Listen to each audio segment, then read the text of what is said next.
நினைப்பாங்க, ஐயோ நம்ம வெய்ய காலத்தில் நம்ம ஸ்கின் ரொம்ப அழகாக நல்லா தானே இருந்தது, இப்போ ஏன் நம்ம ஸ்கின் வந்து ரொம்ப சுருக்கமாக இருக்குது, அதை மாதிரி வந்து பொலிவு இல்லாமல் இருக்குது, என்ன ஆச்சு என் ஸ்கின்னுக்குன்னு சொல்லிட்டு நிறைய பேர் இப்போ வந்து நினைக்கிறாங்க. அதுக்கு காரணம் உங்கள் ஸ்கின்ல வந்து ஈரப்பதம், அதாவது மாய்ஸ்சரைசிங் தன்மை வந்து பனிக்காலத்தில் குறைவாக ஆகிறது தான் காரணம். இது வந்து பெரிய பிரச்சனையே கிடையாது. இது ரொம்ப சீக்கிரம் ரொம்ப ஈஸியாக சரி பண்ணிட முடியும். இதை ஒரு வாட்டி நீங்கள் நைட்டில் ட்ரை பண்ணிங்கன்னா உங்களுக்கு இருக்கிற அத்தனை வறட்சியும் சரி, முக சுருக்கமும் சரி, அதே மாதிரி வந்து வெள்ளை வெள்ளை திட்டுக்களும் சரியாகிறத நம்ம பார்க்க முடியும்.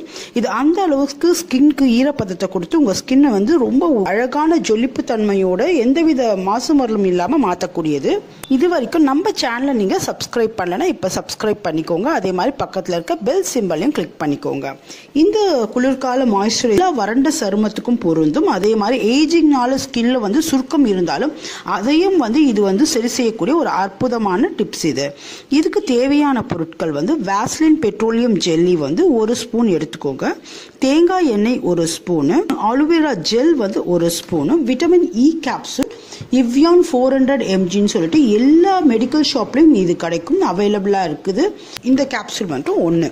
இந்த 4த்தையும் வந்து நல்லா மிக்ஸ் பண்ணிக்கோங்க. இந்த 4த்தையும் நீங்கள் நல்லா மிக்ஸ் பண்ணும்போது உங்களுக்கு நல்ல ஒரு ஜெல் பதத்துக்கு இந்த பேஸ்ட் கிடைக்கும். அதிகமாக வச்சு கூட நீங்கள் வந்து ஒரு பாட்டிலில் ஸ்டோர் பண்ணி வச்சுக்கலாம். இதை வந்து நீங்கள் ஃபுல் வின்டர் சீசனுக்கும் சரி, அதே மாதிரி வந்து ஏஜிங்னால ஏற்பட்ட சுருக்கத்துக்கும் இதை யூஸ் பண்ணலாம். இது வந்து கெட்டு போகாது. இது 1 மாதம் வரைக்கும் நீங்கள் இதை மிக்ஸ் பண்ணி வச்சிங்கன்னா ரொம்பவே நல்லாவே இருக்கும். நீங்கள் இதை ஸ்டோர் பண்ணி வைக்கணும்னா கட்டாயம் வந்து ஆலோவேரா ஜெல் வந்து கடைகளில் விற்கிற ஆலோவேரா ஜெல் தான் சேர்க்கணும். இயற்கையான ஆலோவேரா ஜெல் சேர்க்கக்கூடாது. நீங்கள் இதை வந்து நைட்டில் வந்து முகத்தை நல்லா வாஷ் பண்ணதுக்கப்புறம் இந்த பேக்கை வந்து நீங்கள் வந்து மேல் நோக்கி நல்லா அப்ளை பண்ணுங்கள். அப்ளை பண்ணிவிட்டு நல்லா மசாஜ் பண்ணிவிடுங்க. இந்த மசாஜ் பண்ணும்போது உங்களுக்கு ஸ்கின்ல வந்து நல்ல ரத்த ஓட்டை ஏற்படும். இதை வந்து அப்படியே நீங்கள் விட்டுடுங்க. இது நைட்டெல்லாம் கூட ஸ்கின்ல வந்து அப்படியே இருக்கட்டும். மறுநாள் காலையில் நீங்கள் வந்து பாசிப்பயிறு மாவோட ரோஸ் வாட்டர் கலந்து அந்த பேக்கில் வந்து நீங்கள் வந்து ஃபேஸை வாஷ் பண்ணிவிடுங்க.